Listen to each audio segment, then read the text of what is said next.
नमस्कार दोस्तों, स्वागत है आपका हमारे YouTube channel green organic India पर। और आज हम जानकारी लेकर आए हैं सरकार द्वारा चलाई जा रही मेरा पानी मेरी विरासत स्कीम के बारे में। तो चलिए शुरू करते हैं।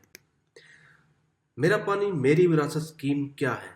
धान के खेतों में बहुत अधिक मात्रा में पानी लगता है, जमीन में पानी का स्तर घटता जा रहा है। इन चीजों को देखते हुए सरकार द्वारा किसानों को धान की खेती के अलावा दूसरी फसलों की जो खेती है उसके लिए प्रोत्साहित करने के लिए स्कीम चलाई गई है, जिससे किसान धान के बजाय अन्य पानी जिनमें कम लगता है उन फसलों को ले सकें। मेरा पानी मेरी विरासत का लाभ कौन ले सकता है? जिन किसानों द्वारा पिछले वर्ष खरीफ सीजन में धान की खेती की गई थी और इस वर्ष वे किसान उन खेतों में धान की बजाय कोई दूसरी फसल लेते हैं, जैसे मक्का, कपास, खरीफ दलहन, दाल वाली फसल, अरहर, मूंग, मोठ, उड़द, ग्वार, सोयाबीन, खरीफ तिलहन जैसे तिल, मूंगफली, चारे वाली फसल, खरीफ प्याज या बागवानी वाली कोई भी फसल या सब्जियां। यहाँ तक कि अगर किसान खेत खाली रखता है तो वो भी इस स्कीम का फायदा उठा सकता है, बशर्ते कि उस खेत में पिछली बार धान की फसल लगाई गई हो। कितनी सहायता, कितना लाभ, कितना इंसेंटिव मिलेगा? तो मेरा पानी मेरी विरासत स्कीम के तहत एक किसान प्रति एकड़ 7,000, अगर 2 एकड़ है 14,000, इस तरह से कितने भी एकड़ वो इस स्कीम में ले सकता है और ये फायदा उसको उसके बैंक खाते में दिया जाएगा। कृषि विभाग के कृषि विकास अधिकारी या बागवानी अधिकारी, राजस्व विभाग के पटवारी और गांव के नंबरदार की एक टीम गठित की जाएगी, जो कि खेत पर जाकर उस फसल का भौतिक निरीक्षण करेगी, यानी कि देखेगी कि किसान ने वो फसल लगाई हुई है या उसी जो उसने किला नंबर दिया हुआ है उसी में लगाई गई है।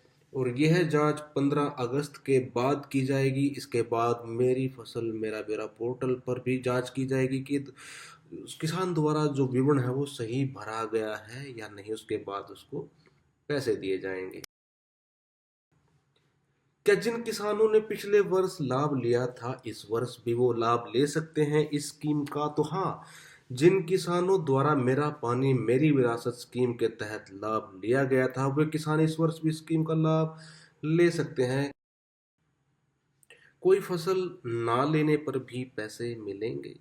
हाँ, अगर किसान पिछले वर्ष धान लगाई थी और इस वर्ष वो कोई भी फसल नहीं लेता है तो इस स्कीम का लाभ ले सकता है। मेरा पानी मेरी विरासत स्कीम का लाभ हम कैसे ले सकते हैं? किसान को मेरी फसल मेरा ब्यौरा पोर्टल पर अपना रजिस्ट्रेशन करवाना होगा। रजिस्टर करवाने के लिए जो लिंक यहाँ पर दिया गया है वो आपको अपने मोबाइल, कंप्यूटर, लैपटॉप जो भी है वहाँ खोलना है। और जैसा कि इस लिंक को खोलने पर स्क्रीन दिखाई देगी, उसमें जो किसान अनुभाग लिखा होगा वहाँ पे क्लिक करके किसान अपना पंजीकरण करवा सकता है। पंजीकरण करवाते समय किला नंबर और मुरब्बा नंबर बिल्कुल सही भरें। पटवारी से पहले से ही पता करवा लें कि आपका किला नंबर, मुरब्बा नंबर कौन सा है, कौन सी उसके अंदर फसल भरनी है। इसका चुनाव सही से करें, अन्यथा गलती होने पर कोई इसमें लाभ नहीं दिया जाएगा। मेरा पानी मेरी विरासत स्कीम में आवेदन कब करना है? आवेदन शुरू हो चुके हैं। मेरी फसल मेरा ब्यौरा पोर्टल पर आपको आवेदन कर देना है, जो 15/5/22 से शुरू हो चुके हैं। और आवेदन करने की जो अंतिम तिथि है वो 30/6/2022 है। धान के स्थान पर कोई भी फसल बोई गई है उसका जो बीमा होगा वो किसान को खुद करवाना होगा। धान के स्थान पर जो फसल बोई गई है वो एमएसपी पर खरीदी जाएगी, अगर वो एमएसपी की कैटेगरी में आती है। और जिससे इन स्कीमों की तरह अन्य भी स्कीमें कृषि विभाग द्वारा चलाई जाती है, उनकी जानकारी, फसलों से संबंधित कोई भी जानकारी के लिए आप www.khetiviz.com वेबसाइट पर विजिट कर सकते हैं। Thanks for watching.